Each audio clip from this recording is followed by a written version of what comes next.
Hi everyone, in today's tutorial video, we will show you how to place a lump sum transaction on the platform. There are multiple ways you can select a fund. Either you can select from any of the top categories or from any of our top picks.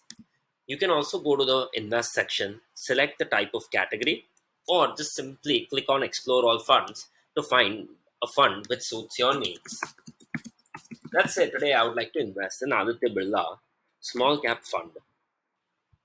I click on the fund, and on this page, I'll be able to see all the details about the particular fund, including their AUM, expense ratios, top holdings, the mutual fund risk-o-meter.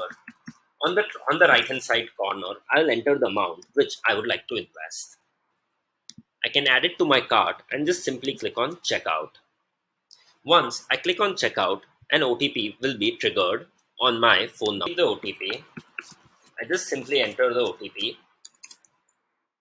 and click on proceed. Once I click on proceed, I will be able to see all the bank accounts that have been added to my profile. I just simply select the bank account I would like to invest with and select the type of mode. I can pay via three modes: net banking, UPI, NEFT, RTGS. If you select on net banking, you'll be redirected to your bank's website. In case of NEFT, RTGS, you can just wire the money into this one particular account ending with 3922. As soon as the wire transfer is done, all you need to do is enter your UTR number and click on proceed. In case of UPI, all you need to do is enter your UPI handle and click on proceed. You will get a payment request on your payment.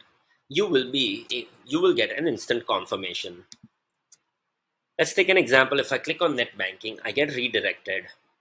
Upon successful completion of the payment, you will be able to see an instant confirmation of your purchase request. You can track all your transactions in the transaction section tab. Upon successful unit allocation, you will also be able to see this portfolio under the My Portfolio section on the platform.